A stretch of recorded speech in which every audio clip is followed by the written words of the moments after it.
उसका काम अलग अलग महिलाओं के साथ सोना था, लेकिन वह अपना शरीर नहीं बेचता था। वह सिर्फ उनकी नींद में मदद करता था। इस पेशे को स्लीप पार्टनर कहा जाता था। अगर कोई क्लाइंट हद पार करने की कोशिश करती तो वह तुरंत उससे सुरक्षित दूरी बना लेता। काम के दौरान उसे खुद सोने की भी इजाजत नहीं थी। समय पूरा होते ही उसे वहां से निकलना पड़ता था। जैक इस कंपनी का सबसे बेहतरीन कर्मचारी था। उसके क्लाइंट सिर्फ 5 मिनट में सो जाते थे और जैक को कभी किसी क्लाइंट से प्यार नहीं हुआ था। लेकिन फिर उसकी मुलाकात एक ऐसी क्लाइंट से हुई जिसने सब कुछ बदल दिया। टाइलर पहली बार जैक को हायर कर रही थी। उसने 4 घंटे की सर्विस के पैसे दिए थे, लेकिन उसकी आंखों में कुछ और ही इरादा नजर आ रहा था। वह जैक के करीब आना चाहती थी। रात में जैक ने उसे दूसरी तरफ मुड़ने के लिए कहा और उसकी नींद में मदद करने लगा, लेकिन टाइलर खुद को रोक नहीं पाई और जैक के बहुत करीब आने लगी। जैक ने उससे दूरी बना ली। जब वह दोबारा करीब आने लगी तो जैक ने उसे धीरे से पीछे कर दिया, यहाँ तक कि उसने दोनों के बीच एक तकिया भी रख दिया। इससे टाइलर का सारा मूड खराब हो गया। उसे लगा कि जैक जानबूझकर मुश्किल पैदा कर रहा है। उसने कहा कि वह अपने पैसे वापस चाहती है। जैक ऐसी स्थिति का आदी था।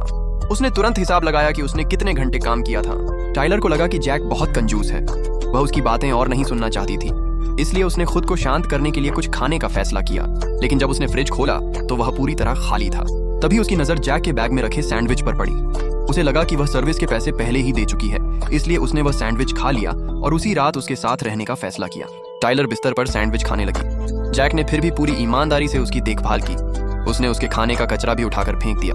फिर जैक ने खुशबू वाली अगरबत्ती जलाई और टाइलर पर कंबल डाल दिया। इसके बाद वह उसकी नींद में मदद करने लगा, लेकिन टाइलर को नींद ही नहीं आ रही थी। जैक के चेहरे पर परेशानी साफ दिखाई देने लगी। वह इस काम को जल्दी खत्म करना चाहता था, लेकिन टाइलर लगातार बातें करती रही। आखिरकार जैक के पास उसकी बातें सुनने के अलावा कोई रास्ता नहीं था, लेकिन उसने कभी नहीं सोचा था कि आगे क्या होने वाला है। जैक ने कभी किसी क्लाइंट के घर रात नहीं बिताई थी, लेकिन उस रात वह टाइलर के घर ही सो गया। यह कंपनी के नियमों का गंभीर उल्लंघन था। सुबह जैक ने तुरंत टाइलर से माफी मांगी और तेजी से ऑफिस पहुंचा। उसने तय किया कि वह अपने बॉस को सब कुछ सच सच बता देगा। लेकिन ऑफिस में घुसते ही उसने देखा कि उसका बॉस एक कर्मचारी पर चिल्ला रहा था। उस कर्मचारी ने एक क्लाइंट को प्रेग्नेंट कर दिया था, इसीलिए बॉस बेहद गुस्से में था और उसने उसे नौकरी से निकाल दिया। यह देखकर जैक और भी डर गया।